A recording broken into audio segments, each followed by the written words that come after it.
Ever heard of a podcast called Past Week, Next Week? Can't say I have. Yeah, me neither. Well, our AI dug it up. It's from March 9th, 2025, like a little time capsule, you know? Oh, wow. Three friends, Chris, Paul, and Boogie, just riffing on the news and pop culture. Sounds fun. Oh, and there's this fourth voice, the texter, throws in some pretty hilarious comments. Interesting. A mysterious texter. So what are we diving into with this one? Well, the AI thought their whole dynamic was so interesting, it flagged the episode for a deep dive. Plus, it gives us this, window into what people were talking about 5 years ago. Makes you wonder what people 5 years from now will think about us. Right. What'll be the big stories then. But anyway, we'll be following their format, talking news, pop culture.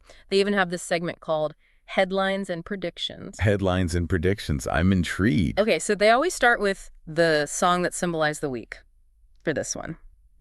The Beastie Boys remake of I'm Down, the Beatles song. Interesting choice. On the surface, yeah, just a fun song, right? Yeah. But they actually use it to comment on the stock market, which had just taken a dip. Clever. I like it. They throw in this joke, too, about how Paul's sister's friend once mistook him for having Down syndrome. Now, they always claim that's the answer to their song quiz. Oh, no. I know, it's silly. But it shows you how they connect with their audience.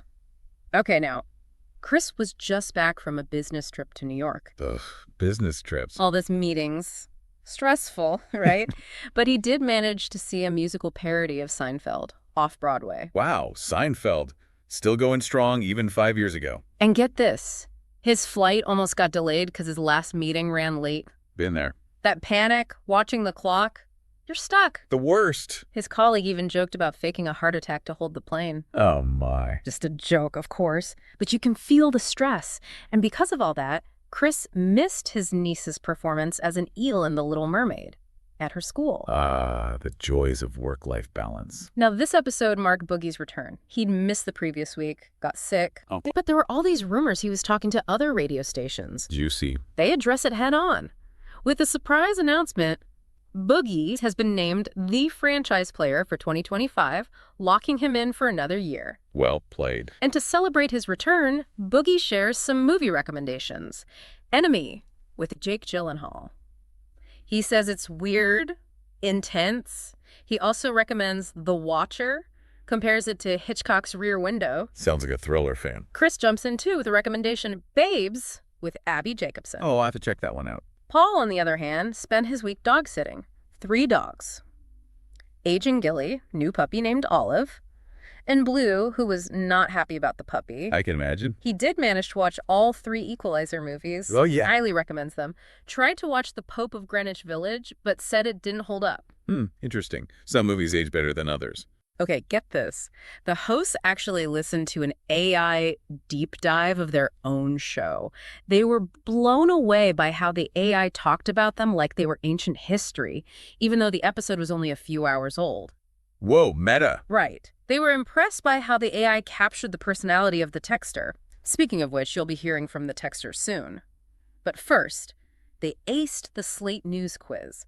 All 5 questions. Well, look at them, all informed. They tackled Trump's claim of lowering prices, using the declining stock market as proof. Talk about irony. They also discussed Trump's State of the Union address. Oh, this, I gotta hear. What did they think? Especially his focus on trans athletes and school policies. They bring up that debunked story about a trans volleyball player causing injury, and a lawsuit filed by parents against a school for accommodating their child's gender identity. It was later dismissed. Always a hot-button issue. You can tell they're frustrated with the spread of misinformation and what they see as the Republicans' hypocrisy regarding decorum in Congress, especially after the incidents involving, during Biden's addresses. Yeah. Now, get ready for this. They play this clip from Canada, a woman passionately defending her country against what she sees as American arrogance. It went viral, too. Wow. Okay. Strong feelings there. And then, buckle up, because they play a clip of a grandmother, Nana Anderson, calling the wrong number to wish her grandson a happy birthday. Oh, I love these kinds of things. Me too. It's so heartwarming. Little moments of humanity. Exactly. And they were initially going to poke fun at the call, but they ended up connecting with Nana Anderson live on air to make sure her grandson got his birthday message. Oh, that's so nice. Right. Okay, we're moving into a segment where they review trailers for upcoming podcasts. Oh, podcast trailers. The good, the bad, and the ugly. They cover a wide range, from Late Night with Nexo, which sounds kind of cool, to a hilarious one called Cramped. They poke fun at Lovely, a dating podcast. They even pitch their own idea for a podcast called Blue Balls. Okay, that's funny. They envision it as like a humorous exploration of that whole, thing. They talk true crime too. Snitch City catches their attention. And then they get into watch podcasts, Office Ladies, The Sopranos podcast. Watch podcasts. Yeah. As in podcasts about watching TV shows. Yeah, exactly. They dissect specific shows. It's interesting how they compare those formats to their own. Makes sense. All right, now we're at their signature segment, Headlines and Predictions. They take real news headlines and add their own comedic spin. Okay, hit me with those headlines. Well, first up, they tackle Trump's proposed executive order to dismantle the Department of Education. Ooh, that's a big one. I know, right? It was huge back then. I know, right? It was huge back then. They imagine Marjorie Taylor Greene saying, "Them kids ain't benefiting from all that department. They can learn to be real good smarts from just God and Fox News." Yeah, fine. And then they move on to SpaceX's Starship spacecraft exploding. Yeah, I remember that. Shortly after liftoff. It was all over the news. A major setback for Elon Musk. For sure. They joke that the explosion was due to Elon Musk dosing all these SpaceX engineers with quite a bit of ketamine.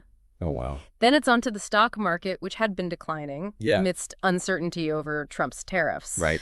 They point out that the NASDAQ and S&P 500 had dropped significantly since Trump took office. I see. And Tesla shares had plummeted as well. Makes sense. Their punchline. But hey, at least pre-sliced cheese is more expensive than it was under Biden. Uh-huh.